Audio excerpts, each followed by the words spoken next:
Oh, we're live. Okay, great. I always need a thumbs up to be sure. So, very warm welcome to those of you already here. My name's Pranya Manas, so good to have you with us tonight. Do say hello in the chat box and say who you are and where you're tuning in from so that we can get a bit of a picture of who's listening. But to introduce us, my name, like I say, is Pranya Manas, and I'm here with Suvarnajyoti and Sam and Katrine in the main shrine room of the London Buddhist Centre, now also the main TV studio of the London Buddhist Centre. We've got some very pro lights and some very fancy kit actually, so I hope the image is crisp and my voice is in high fidelity. So we'll start at 7 as usual, but just give you a few minutes to introduce yourselves and get what you need. We'll be doing a bit of meditation, talk, questions and answers, and then a special ritual after that. So whole plethora of things this evening. So is anyone showing themselves? Yes, Who have we got?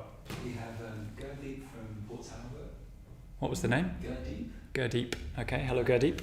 Mercia, she's coming from Southwark. Oh yeah, Mercia, a right regular. Darren from Peterborough. Darren, hello. And Stephen from Dundalk Island. Ah, what was the place name? Dundalk. Dundalk. Hello Stephen. Okay, haven't heard of Dundalk. Good to have you, Stephen. Yeah, and well, we're nearly at time. But just give it a little while longer.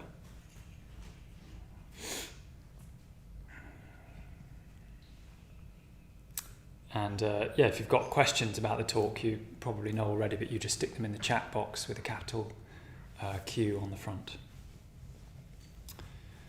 So it's a special day today, actually. It's the birthday of our founder, Sangharakshita. We'll be sort of celebrating that, marking that. Suvarnajyoti may make mention of it. But sort of an auspicious day in our young tradition, in our movement and order. So Bhante Sangharakshita was born 95 years ago today, and died about 2 years ago. So he'd be 95 today, so we're celebrating him. And also, continuing with a series that I've just learned is called The Way of Love. Anyway, we're looking at different aspects of the type of loving mind you'd look to cultivate as a Buddhist. So we've had talks on metta, friendliness, loving kindness, karuna, which is compassion. This week we've got Suvarnajyoti talking about mudita, which is translated as something like sympathetic joy or joy in others. And next week will be the final week of that. So, let's make a start since it's now 7 o'clock. So, welcome if you've just tuned in. I'll perhaps just do a little bit of meditation actually to help us settle, and then introduce Suvarnajyoti, who'll talk us through the theme. So, if you don't already, do get what you need to meditate. If you haven't meditated before, that's fine. Just be comfortable and upright on a chair or some cushions, and you also need enough to support your hands. So I'll just give us a few minutes to sort that out now, and I'll lead us in a short something of meditation. So like I say, you don't need to have done it before, and then we'll have this evening's talk. But I hope you're well wherever you are and able to pursue your practice in some form, even though you're not able to come here. So should we have the lights down for this bit? Is that all right? Thanks, Sam.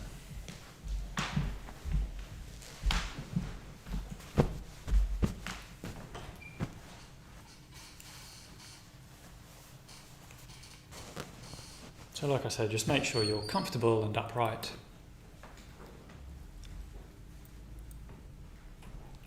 And can rest your hands in a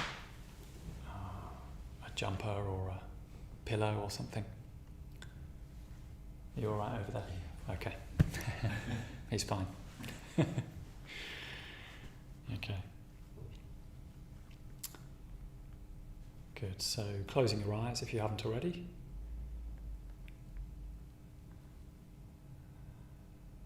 And perhaps taking a few deeper breaths just to help you settle.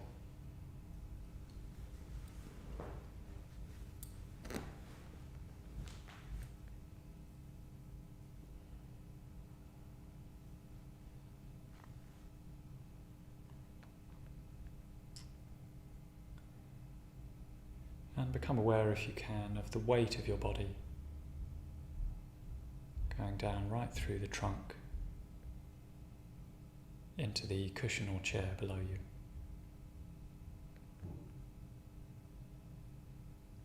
And feeling firmly supported so that you can relax into that.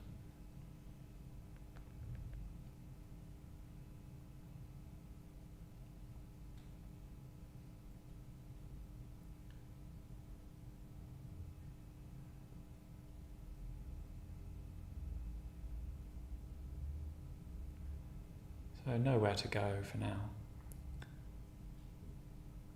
You can just let go into this upright but relaxed posture.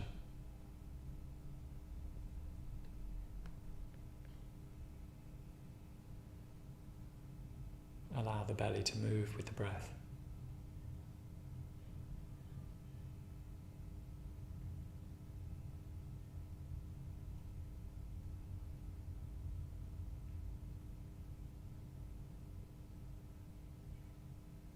And softening in the neck and shoulders.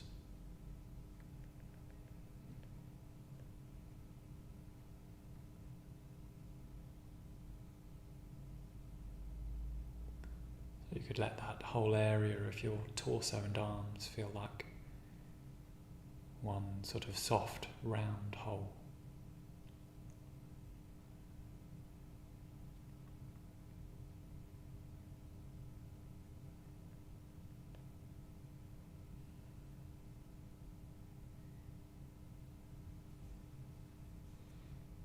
And just experiment gently with following the whole breath in and out.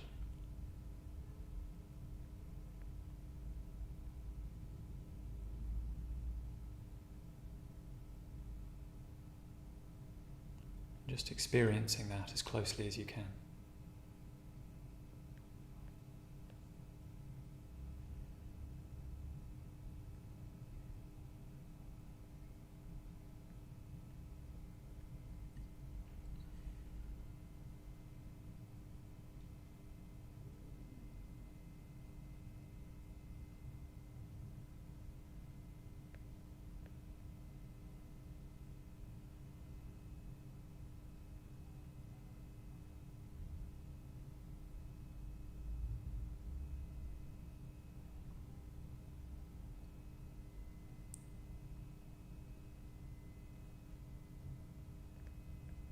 And now perhaps just let the face soften. So the jaw and temples and brow. Even the tongue.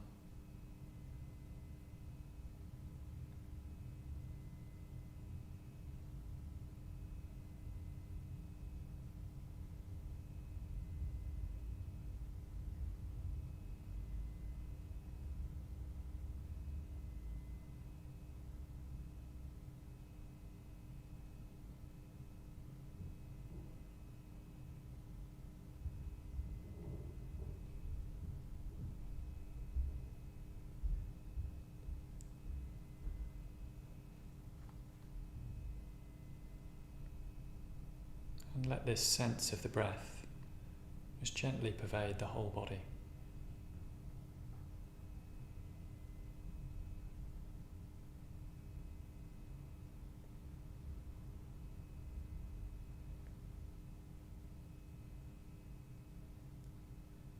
So we're aware of the whole body from head to toe and its movement with the breath.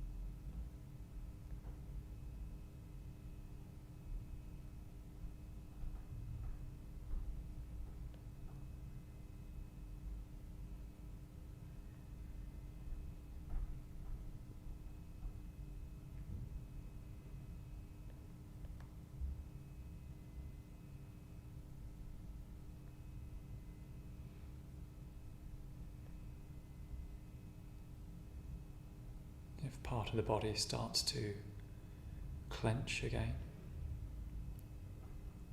you could just take your awareness there and let that soften it.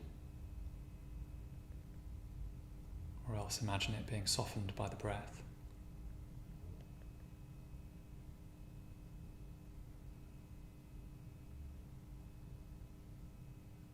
And you could do the same with the mind if there's a compelling or sticky thought. You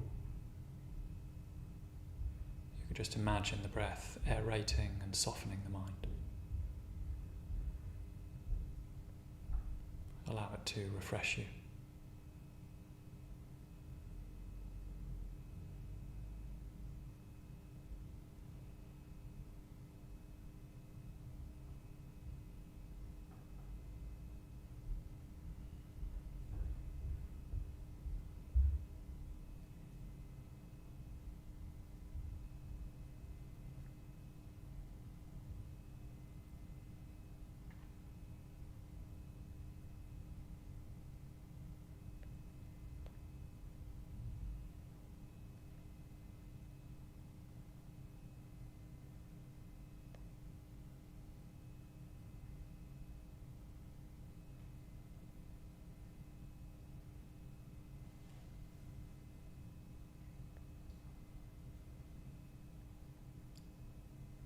And if in doubt, just come back to that sense of the whole body, gently held in your awareness.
Okay, so opening your eyes and coming out of the meditation.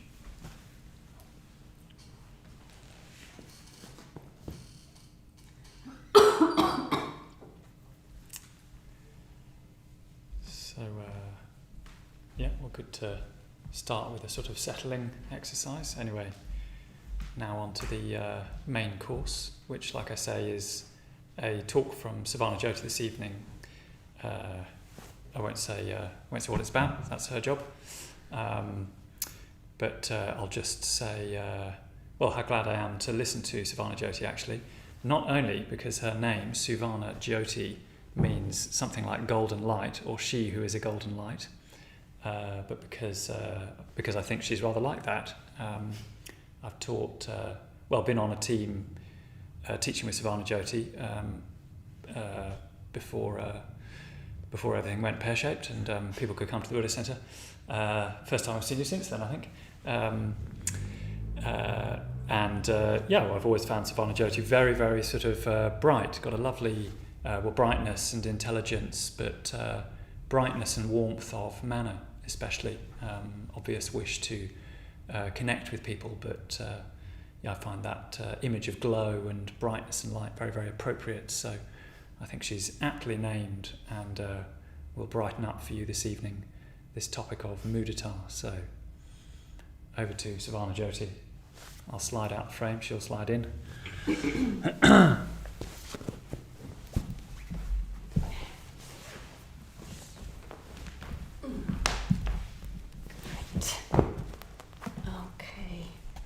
thank you, Pranamanas. I shall do my best to glow.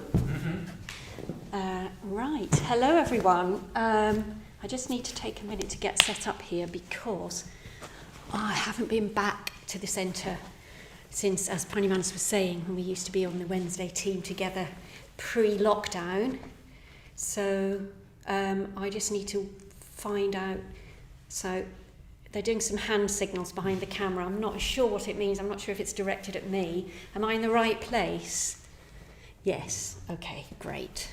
I'm going to move this a little bit. Can I move this? Yeah? Great. Good. Okay.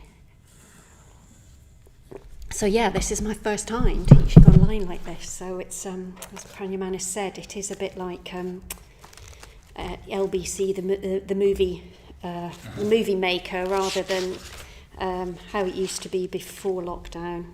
Okay. Hopefully I'm able to read my notes. Great. Okay. So, as Pranamanas said, my name is Suvarnajyoti and I'm part of the normal Wednesday night teaching team here. And if you've been coming along for the last few Wednesdays, you'll know that we've been doing a series which has been broadly called The Way of Love, which is one way of thinking about the awakened mind. And each week we've been exploring a different angle on that. So I'd like to start in a way with a little imaginal exercise. So if you'll go along with me for this for a moment, if you can, just wherever you are, it's not a meditation, just closing your eyes for a minute or two and connecting with your heart.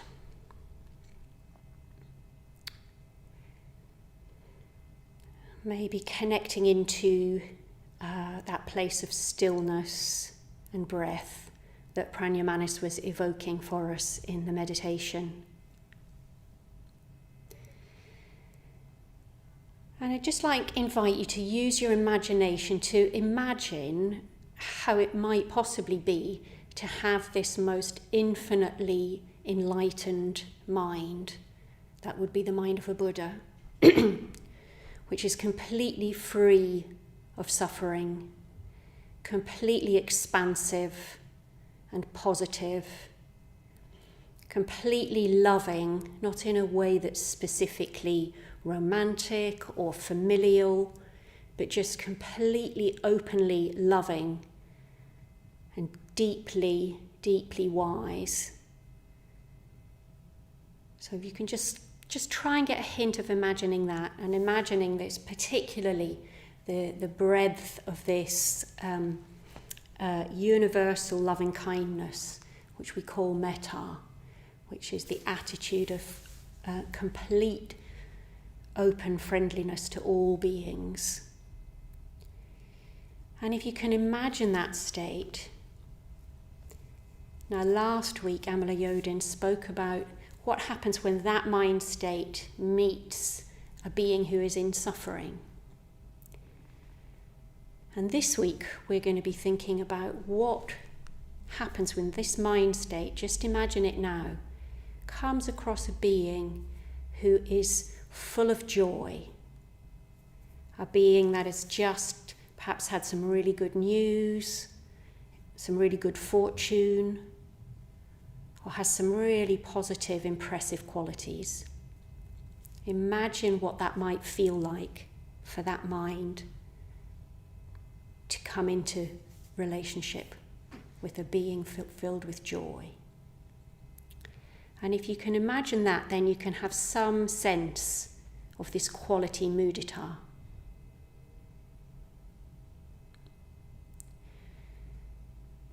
Which is when metta comes into contact with joy. And so hopefully, when you're ready, you can just open your eyes and kind of come back into the room. But maybe that can give you a little bit of a flavour of this quality of mudita. And as Pranyamanis mentioned earlier, there are certain, it can be translated in various different ways. So one way is to describe it as sympathetic joy, so joy that is in sympathy with the joy of another. You can think of it as gladness. You can think of it as delighting in the other, delighting in somebody else's success or positive qualities, good fortune, good news. That's the kind of quality. What makes that sort of different in a way to how we tend to be generally is that when an enlightened mind encounters joy like that and opens up into mudita, the quality of mudita has absolutely no self-interest in it. So that's the kind of key. It's completely and utterly about the joy of the other. So what happens for us when we come across someone who's in a state of joy or good fortune or or someone we find incredibly impressive? Well, we certainly could tune into mudita, and there's certainly, I'm sure probably everybody listening to this can have some sense of what that feels like, to just feel openly delighted for somebody else. Nothing to do with yourself, you're just really, really pleased for them. So that's certainly possible. But for an unenlightened mind, there are other directions that we can sometimes go in when we find ourselves in that situation. So something that's known as the near enemy of mudita is what's called vicarious pride. So vicarious pride is one of those things when you something wonderful's happened for somebody else, and you are pleased for them, but you're kind of slightly pleased for them because it sort of looks good for you in some way. So a really clear example of that might be, this sort of classic example of the parent who's incredibly proud of their child. And of course, there's nothing wrong with that. It's great to be proud of your child. But when it's that little flavour in there of like, because it makes me look good, that little flavour so it's sort of like mudita, but there's that little bit of self-interest in there. And that's why it's kind of called vicarious pride. So, and I will fess up, that's certainly something that I have experienced and continue to experience in my life at times. I'll talk about that a little bit more later on. And the other enemy of mudita, which is called the far enemy, so something that, because vicarious pride can sort of look like mudita on the outside, it's really only the person themselves inside that can sort of tell. You can tell yourself whether you're that's where you're coming from. But the far enemy of mudita is envy or jealousy. So that's that thing that happens when someone else has got something and you would really like to have it. And it's something I think that's very difficult to speak about, but I actually think it's incredibly common. But I think it's a kind of mental state that it's hard to talk about, because it's something that basically we sort of know that we shouldn't, we're sort of a bit ashamed of it often. And these two, vicarious pride and envy, obviously each of those can come on a wide spectrum, from the very small up to the very extreme. So I'm going to talk about an example in my life. So I have a very good friend, my oldest friend. We've been friends for over 30 years, and during that time, there's a very small possibility he might watch this. So if you do, you know who you are. So during that time, that 30 plus years that we've been friends, lots of things have happened. We've stood by each other's side through all manner of life events, from the fantastic to the utterly tragic. I think it's fair and objective to say that that over those 30 years, I have had more difficult times in my life than he has had, and he has had a lot of great fortune in his life and a lot of things going well for him. And what's been interesting for me in watching that over those 30 years is that I can see different points in that time period over 30 years. Times when something's gone well for him and I have absolutely felt just this outpouring of joy and delight that something's gone well for this person who I really love. And I can also remember other times when it's been a little bit like, because he's been very successful in his life, I did play a small part in that in the early part of our friendship. So there has been times when it's definitely been like, oh, he's done that, and doesn't that, and I helped him to get there. There's definitely been that. I can't believe I'm saying this and it's going to be on the internet. Anyway, too late now, I've said it. And then we move on to the times when I have to be honest and say I have envied some of the positive things and successes that have happened to him. And sometimes it's been a mixture of all three of those things, because they don't necessarily just have one of them. I can definitely have a bit of they can all be sort of at play, or two out of the three of them at different times.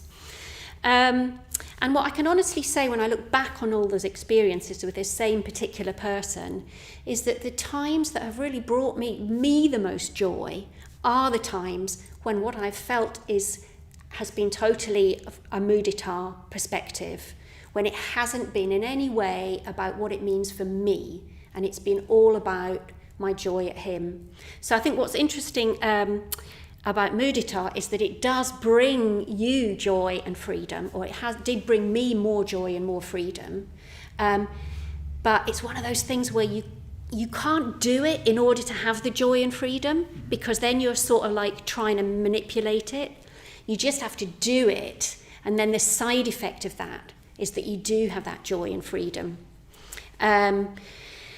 But yes, the enemies, the vicarious pride and the envy, do tend to be more habitual. Certainly for me, you can make your own mind up for yourself there, and that's because, but for both of them, there is this self-clinging, this clinging to myself and what's in it for me at the centre of the experience. So what does make the difference? What would make the difference? Why might I have felt mudita one time and not mudita on other occasions? So I was reflecting on what would be a way of thinking about this, and I think one way of thinking about it is to think about it's partly to do with the mental state that you're bringing to bear in that moment, your relationship to yourself in that moment, and your view of yourself in that moment. So something happens to somebody else, to my friend, and to the extent that I am feeling in that moment a sense of lack in myself, then I'm more likely to go to one of the enemies. I'm more likely to go to the vicarious pride to try and sort of bolster myself up a bit by sort of, riding on his coattails. Or I'm just plain going to go to the envy of like, if only I had what he has, then I would be enough. So the enemies tend to come from a place of sort of lack within oneself. And that can be more or less conscious, for me anyway. Sometimes I'm just totally like, I'm just totally envious. Oh, that's great, I'm so pleased for you. But that's not what's going on in my mind. And other times it's a bit less conscious, and it's more after the event that I think, oh, actually I think that is what was going on for me a bit there. Maybe that's why I made that slightly snidey comment, or something like that. And of course, this thing of envy that is so difficult to talk about and to fess up to in a sort of blatant way, it's totally encouraged by our consumer culture. Our whole consumer culture, in a way, is predicated on sort of stimulating a sense of envy. So when I look at all those beautifully crafted advertisements full of ridiculously beautiful people having these perfect lives, I can very consciously feel it just pushing that button, even though I'm aware of it. So it's really something that we're working with here in our culture, to think about how can we respond more positively towards other people's joy and achievements. And there's envy spectrum too. That can be a whole broad thing. It can be from as small as, you're in a restaurant. I was going to say back in the days when you could be in a restaurant, but now you can be back in a restaurant again. So you're in a restaurant and your friend orders a pudding and you think, oh, I wish I'd ordered that pudding. From something really tiny right through to being the most destructive, hateful, vengeful, vicious kind of envy that, the sort of classic character in literature would be Othello, or in the fairy tales, the Wicked Queen and Snow White, where somebody's envy can just completely destroy that person and everybody in their path. So it's a real spectrum.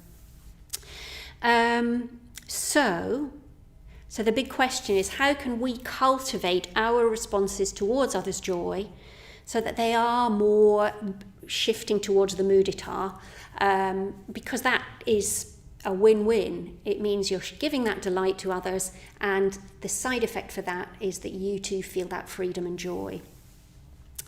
So I've got a few hints and tips. So see what you think of these. So I think the first thing, like with anything on the Buddhist path in a way, the very first thing is awareness. The first thing that you need to do is to notice that twinge and to just be honest with yourself that is what's going on. So that's kind of the first thing to do. And then the second thing, which for me personally I think is almost the most important stage, is to try not to criticize yourself for having had that. So to bring a sense of metta towards yourself in that moment. So I could think, oh, I really wish I had what that person's got. And I can have metta for the fact that I am suffering from my own envy in that moment. And I can have a metaphor response to that. Because if I just try and criticize myself for being envious and say, oh, don't be such a cow, and push it away, I'm just denying something and suppressing something. And if I can bring some metta to that, it's holding gently and kindly what's actually present. So awareness, step 1, self-metta, step 2. Now, if it's a very small thing, like the pudding example, I mean, maybe that's a big thing for you, but for me that would be quite a small thing, then, that's probably enough. A bit of awareness, a bit of self-metta, you can probably just smile at yourself and it's all over with, in a way. But if it's a bit more challenging than that, you might have to, from that place of self-metta, see if it's possible to make a conscious choice to sort of park yourself to one side in a way, and deliberately, consciously allow yourself to rejoice in that other person and what's going on for them. And there's, in fact, we have some of you may be familiar with, we have a practice within our movement, well, across the Buddhist world, but it's something that we do quite a lot of within our movement, which is called rejoicing in merits. And it's when we deliberately take time out to rejoice in another person. Often we'll do it, for example, on someone's birthday. It was my birthday last week, and I work with Buddhists. So in our team meeting, they took some time out to tell me what they appreciated about me and to rejoice in what they saw as my positive qualities. And and it's a very lovely thing. It's a very lovely thing to do, and it's a very lovely thing to be on the receiving end of. So what you can do in that moment, if you can consciously, awareness, self-metta, consciously park yourself and see if you can deliberately let yourself rejoice in how well this person's done or their good fortune. And so you can rejoice in this person just in your own mind, or you can do it to another person, say, oh, haven't they done a great job? Or you could do it to the person themselves. All of that is going to sort of help you. In a way, it sort of orients our mind towards mudita and away from self-absorption.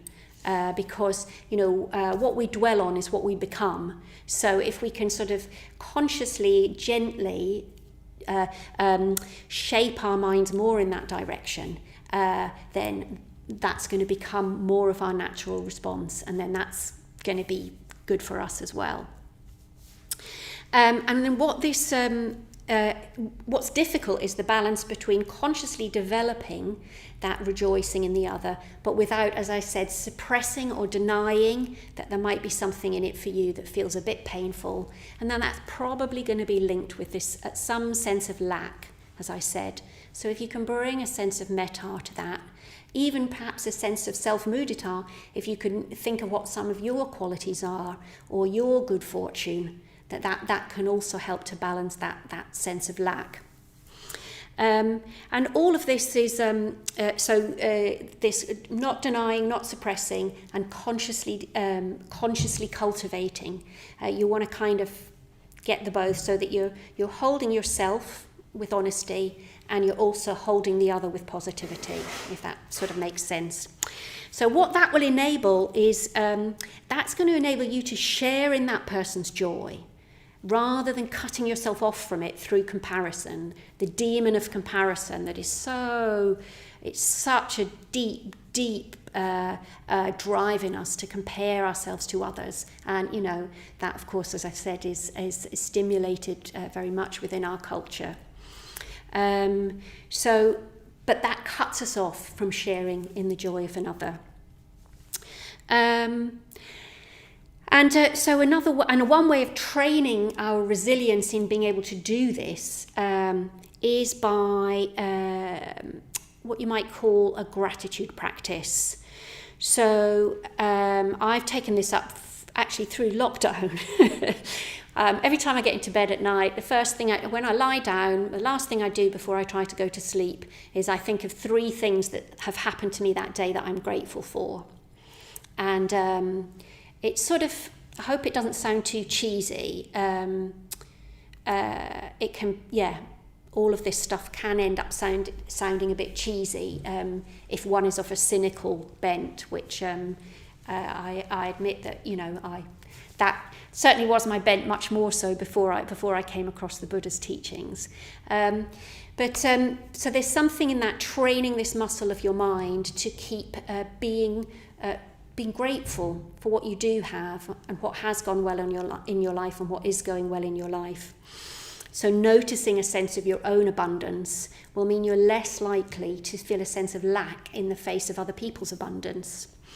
And also, having a gratitude practice, and also having a deliberate way to cultivate your own joy. So people Buddhism gets a raw deal, gets a sort of rough ride sometimes, and people think it's a spiritual path that's all about misery and suffering. But actually, it couldn't be further from the truth. Yes, suffering is acknowledged, but actually you can't make any progress without being able to cultivate and dwell in a sort of wholesome sense of joy about aspects of your life. So in that sense, Buddhism is sort of radically countercultural, because it's really encouraging us to rejoice in what we have, rather than spend money getting what we don't have, for example. Okay, how are we doing? Okay. So obviously all of that's much easier when it's a small thing. Like anything in life, it's always easier when it's a small thing than a big thing. So, I do understand that. And I do know that from my own experience.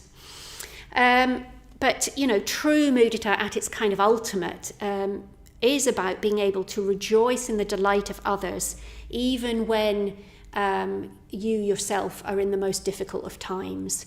Now, I can't honestly say that I've ever managed to do that in my life. But my little sister was incredibly good at that. And she, in fact, right up to the point of her death, she was able to rejoice in the delight in other people's good fortune. So it was only probably a few weeks before she died. We were talking about another friend of mine whose younger sister was getting married. And I said, I think she feels really bad for me because her little sister's getting married this year and my little sister's dying.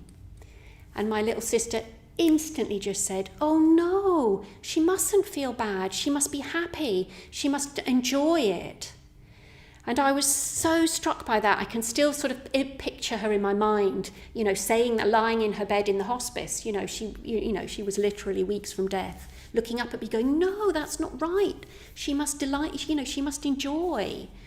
And, there was it wasn't just because she was so close to death in that way. That was part of her whole personality. And she was still able to bring it in at that time when she was dying. And I think that capacity in her to delight in others, it did liberate her psychologically. And she did, she was a very sort of joyful and loving person. And to be able to be that way, even when you're dying, I kind of think of that often when I find myself caught up in my petty envies and jealousies and whatever it is. And I think, well, if she can do that in those circumstances, then I can do it. And if I can do it, you can do it. So, on that note, what I'm going to do just now is I'll do a little recap of some of those stages, and then we're going to do a meditation practice to lead us up into a little leg stretch break. And it's going to be a practice based on the Metta Bhavana, which some of you will be familiar with, but don't worry if you're not, because I'll lead it through. So it's going to be a Metta Bhavana with a flavour of mudita about it, and I'll explain that as we're going along. So just to recap the sort of the stages, so you want to be aware of the twinge, you want to bring in self-metta, see if you can park yourself, see if you can consciously delight in the other, and sort of get out of your own way, and see if you can bring in a flavour of gratitude and of your own abundance. So those are just some of my thoughts on how to kind of train your mudita muscle, as it were. Okay, so why don't we have a meditation, as I said. So if you'd like to, I'm just going to feel a bit dry, I'm just going to have a little sip of water. That's better. Okay, so if you want to set yourself up,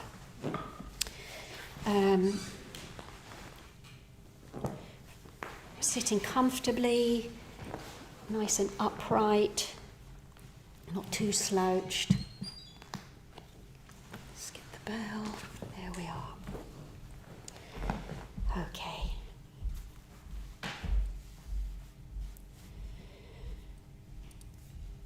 So we're probably going to sit for about 15 minutes or so, and we're going to do a 3-stage practice.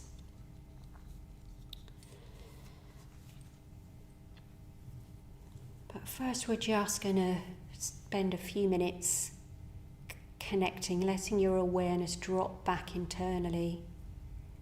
It's probably up in your head from listening to what I was saying. Seeing if you can just invite your awareness just to drop down through your whole body, permeating through the body, like when you drop a drop of dark blue ink into a glass of water, and it just spreads through the whole glass.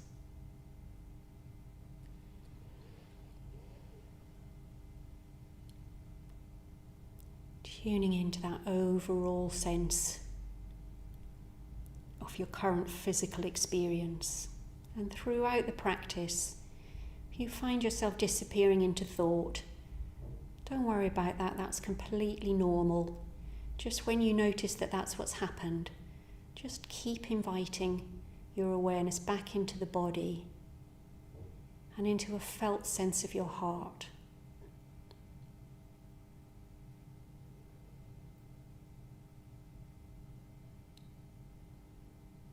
So we've got the overall container of the body, and then within the body we've got the gentle breath.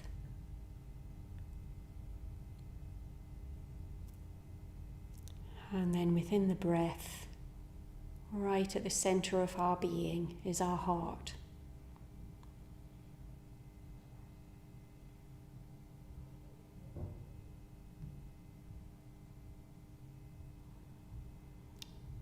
So in the first stage of the practice, you're just going to allow your heart to open towards yourself. In whatever way works for you, you might want to wish yourself well in your mind with words. You might want to do it more in a felt sense of warmth or light.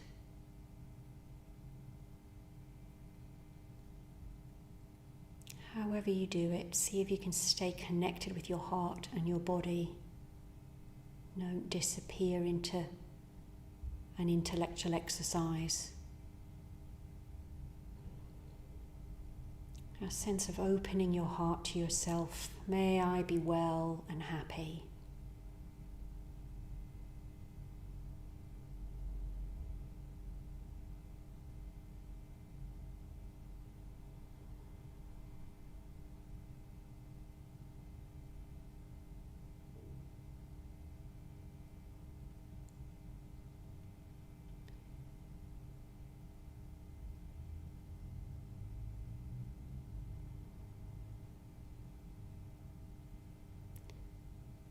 May I be able to rejoice in my own positive qualities.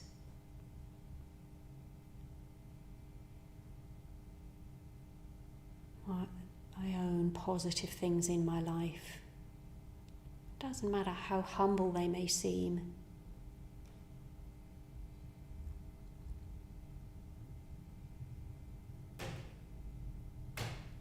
Can I rejoice in those?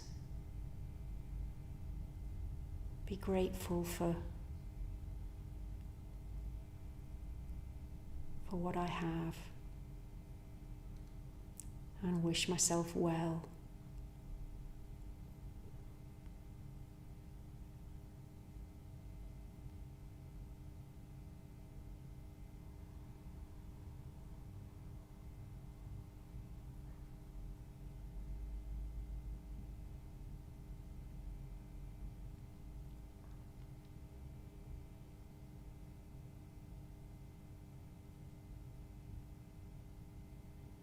And if you feel a sense of lack, see if you can just bring kindness to that.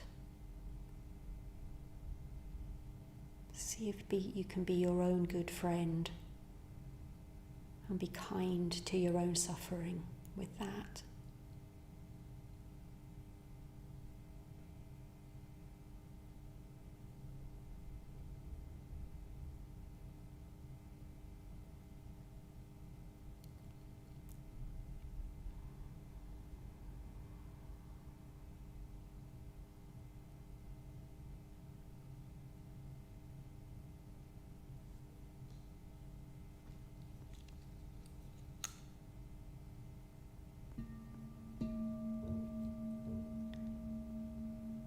And now we're going to move into the second stage, and I'm going to invite you to bring to mind somebody you know personally who's having a good time at the moment, whose life is going well in one way or another.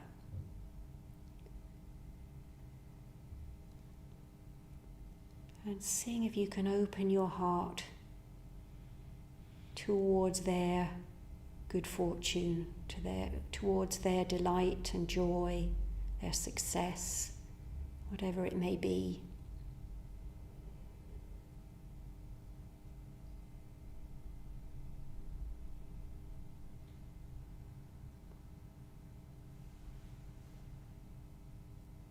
Being kind to yourself if it feels difficult to open to their joy.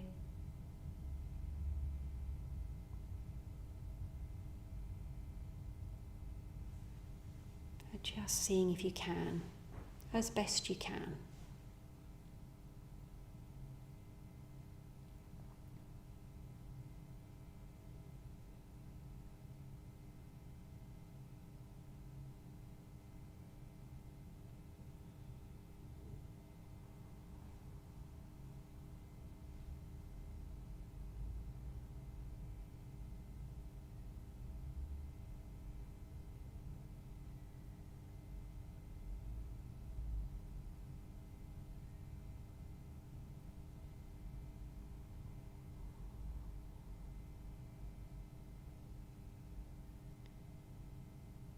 If you get lost or find it difficult, just come back to self-metta.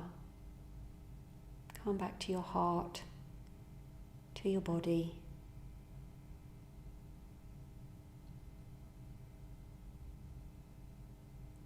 And then open up to them again when you feel centered.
And now in the final stage, allowing that mudita to spread to other beings. So just letting people come into your mind, whoever, doesn't matter who, but each time someone comes into your mind, seeing if you can open up and delight in them.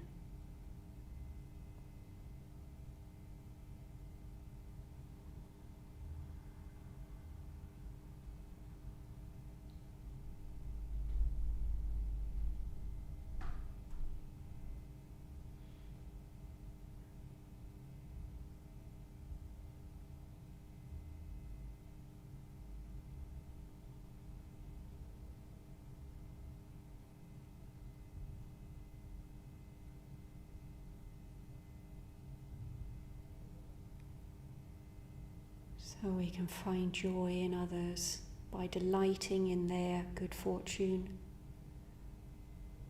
or just delighting in them, full stop.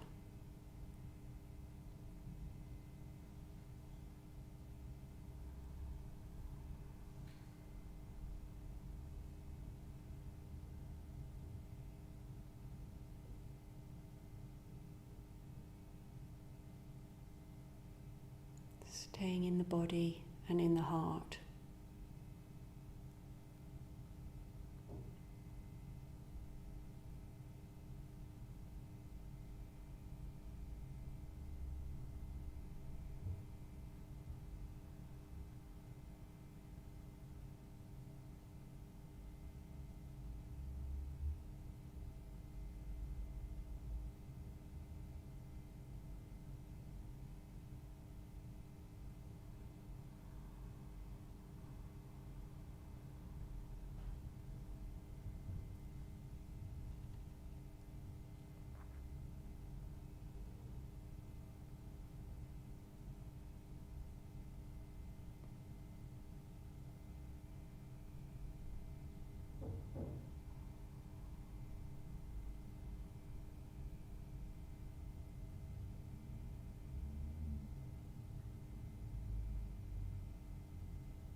And seeing if you can extend that even to people that you don't know. Seeing if you can connect and just delight in them. Just for who they might be and what they might have achieved.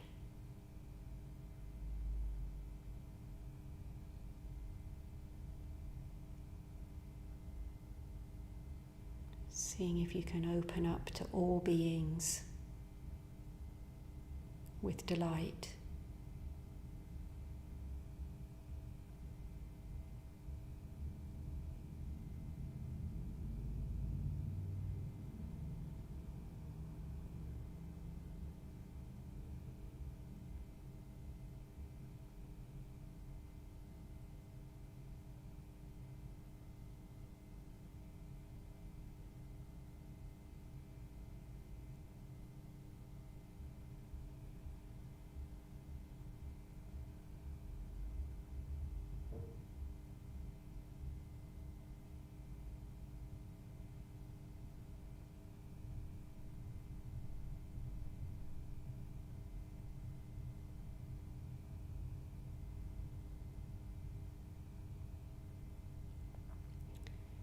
And now just dropping any effort that you're making to think about anybody. Just completely dropping all of that. And sit for the last few moments, just sitting in open awareness, completely receptive and absorbing the practice.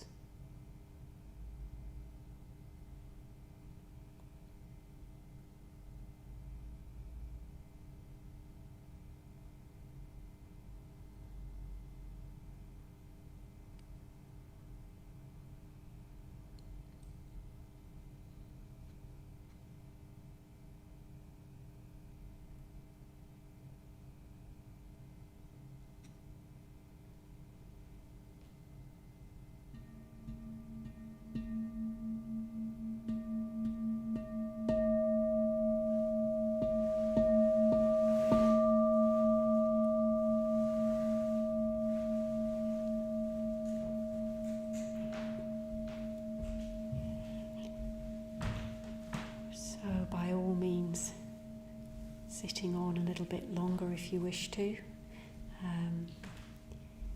We are going to take a short break just now, just have a little leg stretch here, and so invite you to do the same if you would like to, or a little comfort break.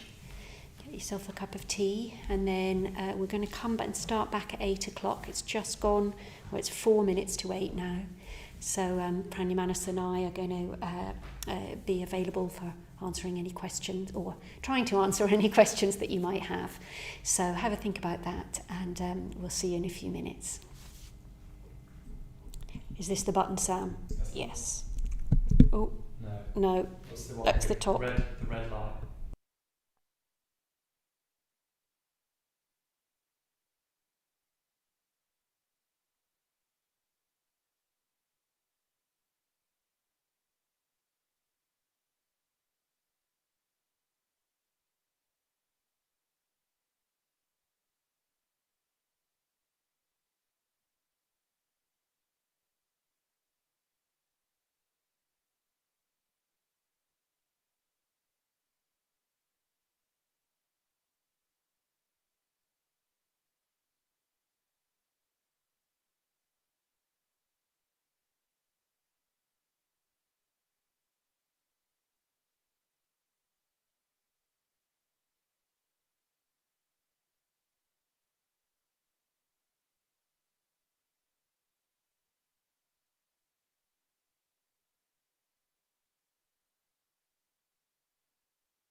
Okay, We're back.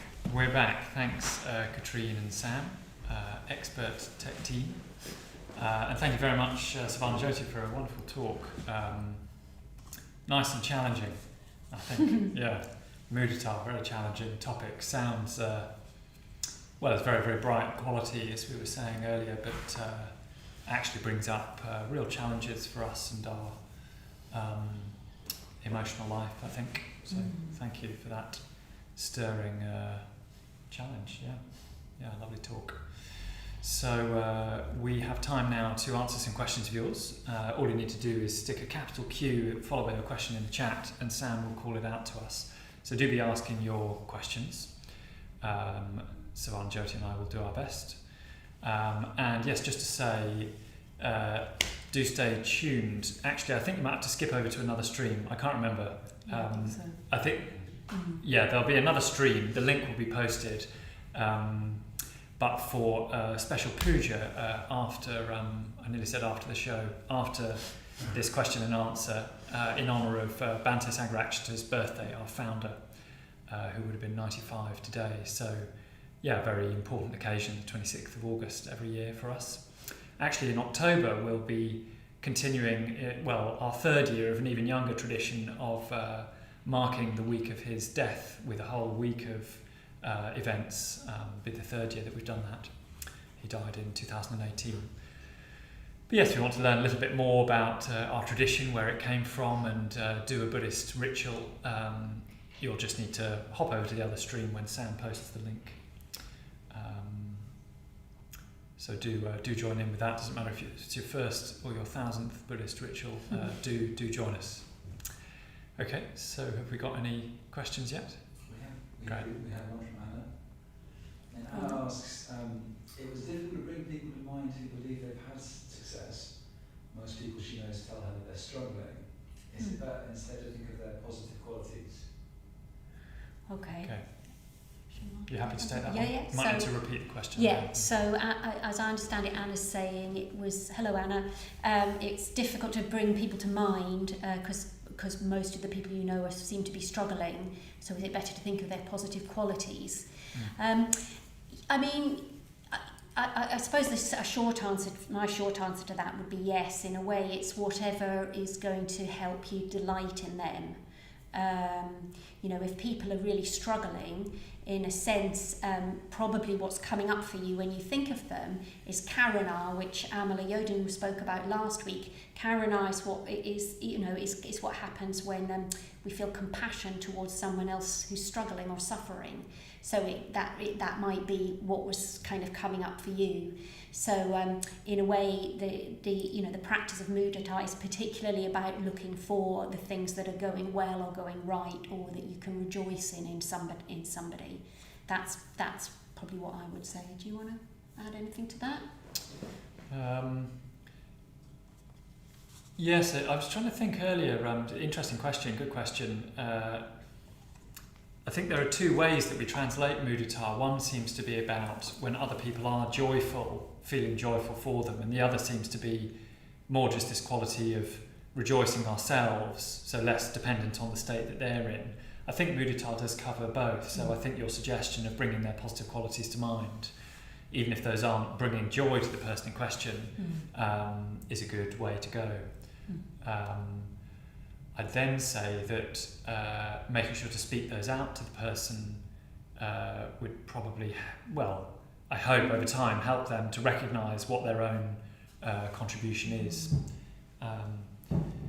It's interesting. I mean, I think it varies a lot culturally what we're like around our strengths between for the English tend not to be so good at it. I think there can be a sort of inverse egotism in sort of banning any talk of your strengths within a 5-mile radius, but that tends to be the way we are culturally. But I've noticed people from other countries can be franker and more straightforward about what they have to offer. That can be important as well. It's one other thing I was going to say, it's just dropped out of my head.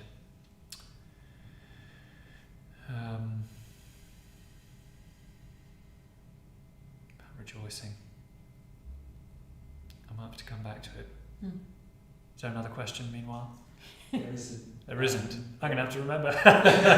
Britta just does some rejoicing of her own, saying that she's really missed Suvarnajyoti's teaching. So there you are. There you are. Hi Britta, thanks for that. I'll pay you later.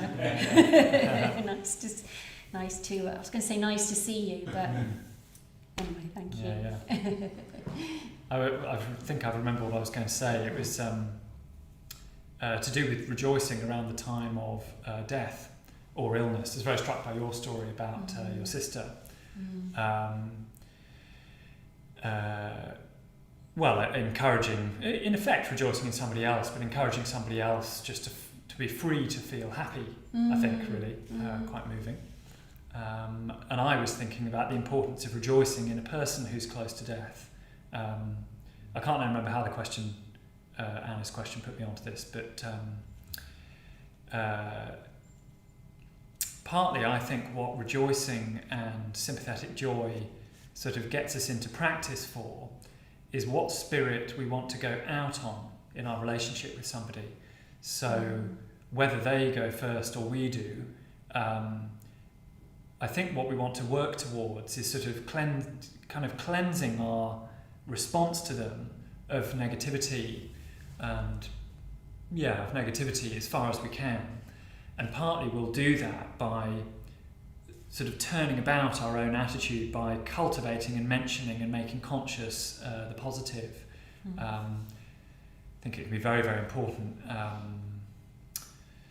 when somebody hasn't got very much time left, to make sure to sort of wish that spirit on them and make sure that they know at least that they have contributed some positive qualities to the world. So it's for them, but it's also for us to practice giving that message, because if you like, the underlying context of mudita and rejoicing, I think, is impermanence. So if you're trying to cultivate more that attitude and turn more towards it, it's not just a sort of habit or a thing that's good to do, it's the whole direction we want to move in, partly because the time available is limited. My mother was ill recently, turned out okay, she's fine, but I had this whole realisation afterwards that as opposed to keeping on asking somebody how they are and trying to sort of do things to reassure them or look after them, the most important thing to do was just to tell her that I appreciated her and loved her, and make that sort of sound and feel really clear. Partly that it's a sort of, I don't think I managed very much of it, but at least I had this realisation, and partly it's a sort of grace you want to pay somebody, because you want to, it's as though we want to do the work rather than give other people the work. And what I mean by that is, if for example a person is ill, they keep being asked how they are, or keep having to measure how much or little to talk about it, it's sort of work for them. But what we can really do is just make it really clear, especially if there's a threat to their life or limited time, just make sure that they know that we've appreciated and loved them, and that they can start to move towards letting go. I've given a whole chapter about this now. I don't really know how this came about, but we're helping somebody let go of their own kind of clinging and habits and maybe regret, but things that are going to sort of keep them attached to the material world, which at some point, whether or not they're ill or dying, they're going to have to leave. So we're sort of helping the whole movement in that direction. Yeah. Like I say, I really can't remember why I started talking about rejoicing in death there, but I think it was because of your sister's story and the ultimate way in which we want to go. We want to depart from a relationship, because all relationships in the world we will actually depart from at a certain time. So we want to bear in mind the overall purpose and direction. So I think I'm just partly saying it's not just a day-to-day positive habit. We're trying to shift. If we dwelled in mudita all the time, that's what a Buddha would do. That's what a Buddha's mind would be like. We just want to move as far towards that as we can in the time available. Yeah. Anna says that she found those answers very profound and that she lost somebody recently, so she's very grateful. Right. Thank you. Mm. Good. Yeah, great. Mercia asks, how do we remove our envious response without denying our experience? Is it through self-metta, she questions. Right. So that's Mercia saying, how do we remove our envious responses without denying our own experience? Is it through self-metta?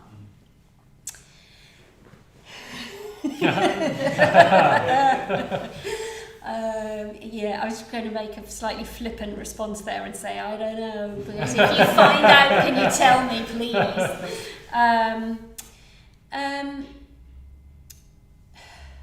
Yeah, I mean, like as Pranyamanus said at the start of the Q&A, you know, it's such a huge area of practice for us, for all of us, because you know, envy is so much built into this idea of comparison, which is one of the, you know, when the Buddha was moving towards enlightenment, you know, one of the very last things to drop away, it is said, when beings are close to enlightenment, one of the very last very few things to drop away is the sense of comparing oneself to others. So, you know, it's a very, very big ask, in a sense. I think my personal experience is that the more sort of, what word would I use? Yeah, the more positive, it's not quite what I'm saying, but anyway, the more positive I feel in relationship to myself at any given moment, which is a sort of measure of self-metta, the more able I am, the less I'm likely to get pulled into envious responses, the more I can sort of sit quietly, contentedly in myself and with myself, and therefore not, you know, envy my friend for, you know, whatever's going on for him. So I suppose that's a long way round of saying, yes, I think self-metta is absolutely key, but I think self-metta is absolutely key to every aspect of the spiritual life. Yeah, I don't know what else. Do you want to say anything more about that? Oh, I'll just say one more thing actually. I would say don't, sorry, just that, you know, it's self-metta, and it's also not, what I find very challenging in myself is I can get very critical of myself for being envious of other people. And, you know, I can be generally critical of that. And then I can get into the, oh, I'm not a very good Buddhist. And then I can get into the, oh, I'm not a very good order member, you know, because I shouldn't be having that response to others. And then all of that is just really unhelpful story that is just, and I could just come back to that this is what's going on for me. That's normal, that's human. I can bring gentle awareness to that, and simultaneously see if I can allow myself to delight in the other. But what I was going to say was don't, whatever you do, try not to sort of get despondent or depressed at yourself for having those very natural responses that we all have, we rarely talk about. I can tell you that everyone in this room is nodding. Anyway, do you want to add anything to that, Pranyamanus? Yeah, sure, thank you. Well, I think as Suvarnajyoti was indicating, I'm glad there's a question about it, because as Suvarnajyoti was indicating, I think it's secretly a massive topic, envy and jealousy. I think you're quite right to point out that it's bigger than we like to think. It's a very, very strong force in our lives. It can become very destructive. But probably for many of us on the day-to-day level, it's a negative state we get into that prevents our own mind and our relationships flowering into something much more sort of free and creative. And I just wanted to say something about, I think the question was termed along the lines of removing envy. I think that is one of the goals,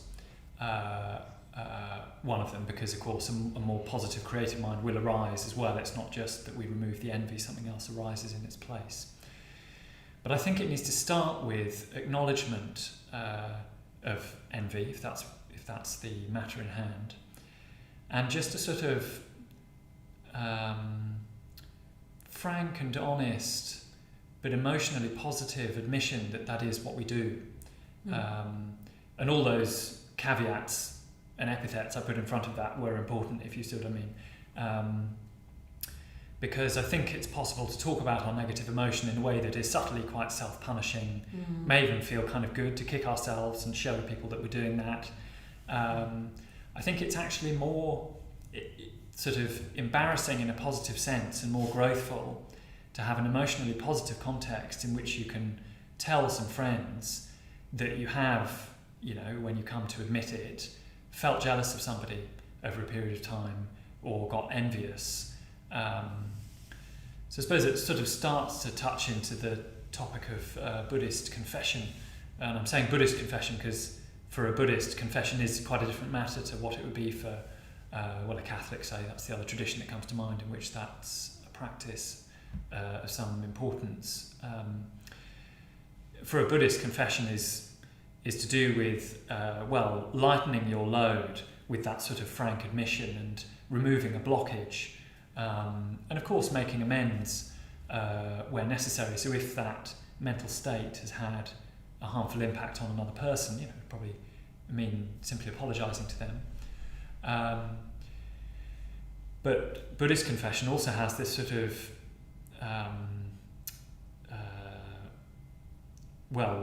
looks at the ethics of the mind and recognises that for ourselves there will just be a benefit in letting go of a painful habit that we've had, and talking to some friends who are also practicing in that sort of way is how we do that. Especially if it's a context in which people will take seriously what you say and not begrudge you it, and I don't know, hopefully tease you about it later, and not kind of allow it to continue to be heavy. Probably be aware that you've got that habit and just gently, lightly help you go on working with that.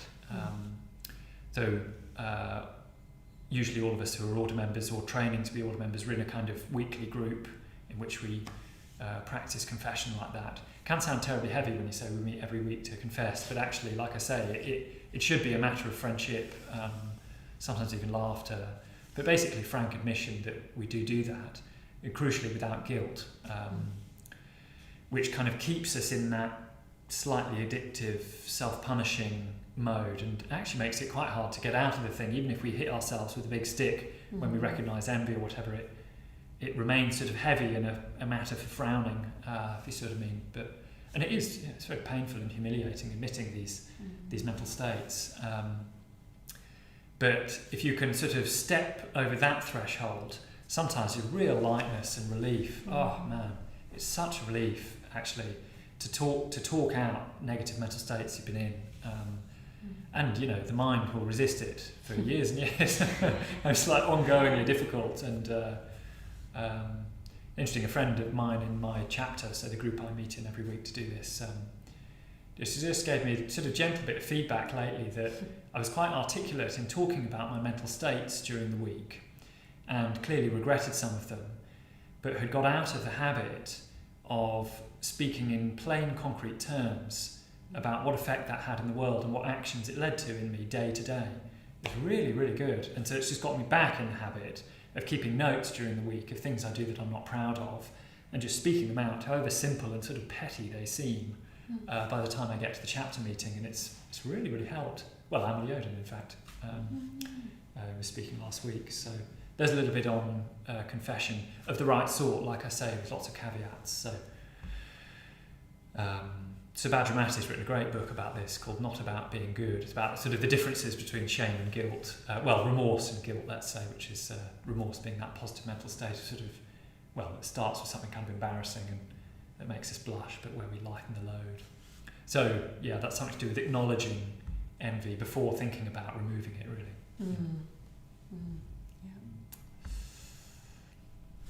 Have we got? Yeah, there's there's a lot of gratitude, and then there's one more question from Mercia. And she asked, do you find it easier to rejoice in others' qualities rather than your own? So the question, in case you didn't hear it, is another one from Mercia. Hello, Mercia. Do you find it easier to rejoice in others' qualities rather than your own? Yeah, personally, I do very much find that easier. I think probably lots of people do. Yeah, I remember when I first started coming along, and the first time I was ever the recipient of rejoicing in merits, I was on a big team for a retreat, and there was a big team on this, what was going to be a huge retreat, and we sort of spent the whole day going round the circle with everybody rejoicing in everybody else in the circle, and I'd never done it before, and it was totally overwhelming to have all these people saying all these nice things about me, and I cried my eyes out. I cried buckets, because there's something about well, I think it's very common for us to be our own worst enemy. It's a bit of a cliche, but it's certainly something I can relate to, and a lot of the people that I know, Pranimanis was talking about, our friendships, and when we talk about our mental states within our movement, and so many people, they can be really positive and rejoicing in others, but for themselves, it's incredibly difficult. And I think that that's one of the things that leads to this sense of lack in ourselves, that then makes us more likely to go to envy of another, because there's something there about not I know objectively that if I wasn't me and I knew me, I would see positive qualities in me. But because I'm me, I don't see them so easily. Yeah, I think that's a very common thing. But interestingly, from a Buddhist perspective, that is seen as a form of conceit. We normally think of people being conceited as people who think they're marvellous, think that they're better than everybody else.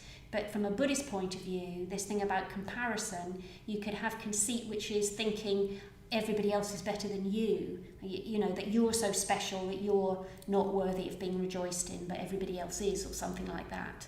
So it's interesting to see that that's a form of pride or conceit.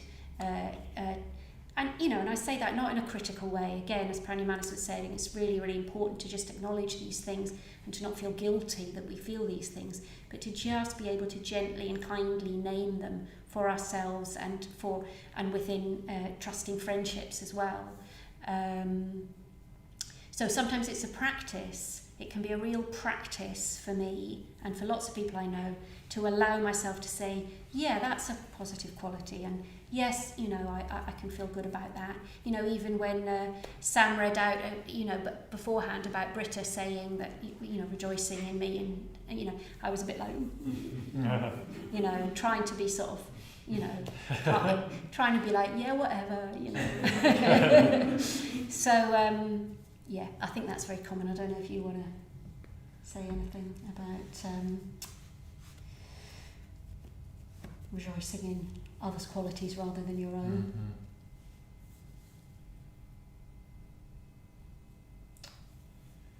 Well, I think there's an art to being rejoiced in. I suppose you want to, let's see, I think from the best rejoicings we actually grow a bit. Sometimes you can actually see it happening in a person, actually see them open up when they get rejoiced in. Little tip actually, someone once told me that if somebody's rejoicing in you, and sometimes, we really do practice it in our community, and sometimes someone will come up to you and, give you a really full load of rejoicing, and you're not expecting it, and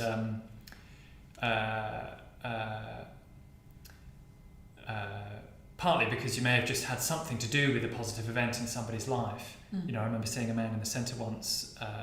I'd led a weekend retreat that had been his first retreat, and I recognised him. I remembered him from the retreat, but he was so moved by the retreat, and when he saw me, he associated me with that, and he just sort of poured out this gratitude. It was really, and I think I was in the middle of a working day. I just walked past him here in the lobby, and well, it was really moving.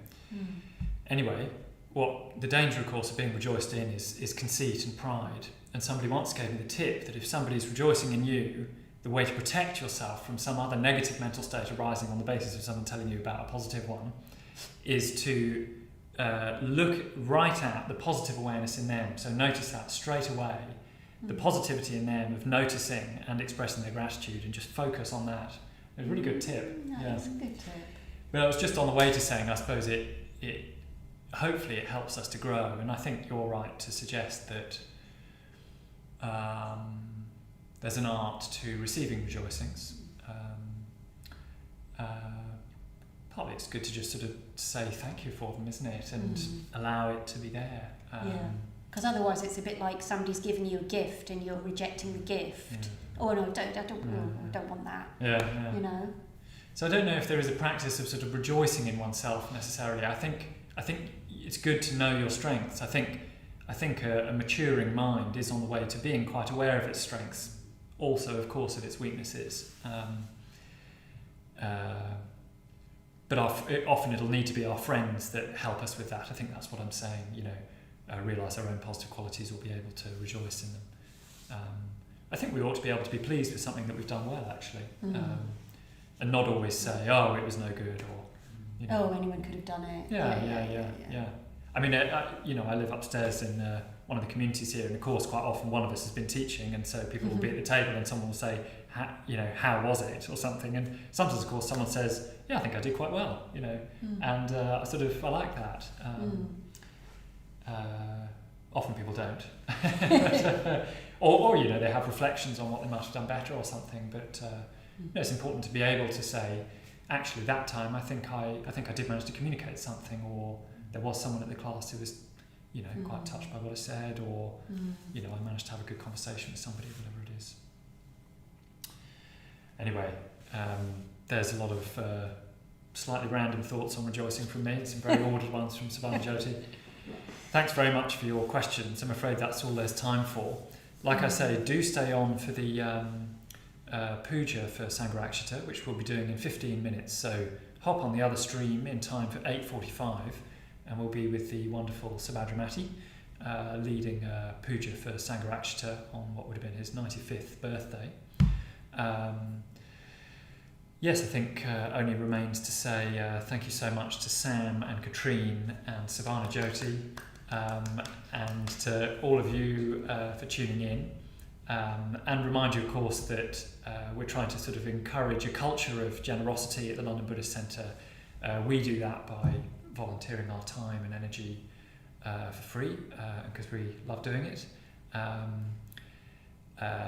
You can join in that, you can help by giving us a financial donation, so there's never any need to. You can always just tune into these classes, but we do rely on donations to keep our activities and our camera equipment alive. So Sam will put a link in the chat, and if you feel moved to give, we'd really, really appreciate it, and thank you so much if you're giving already.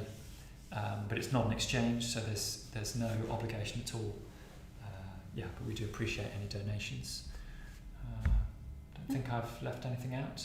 Just thank you very much, and I would say good night, but hopefully see you at 8:45. Thanks very much. And we'll be back next week. Oh yes. It's us again next week. That's right. And Pranyamanis will be speaking next week. So do come back and get the next chapter of The Way of Love. Same time next week.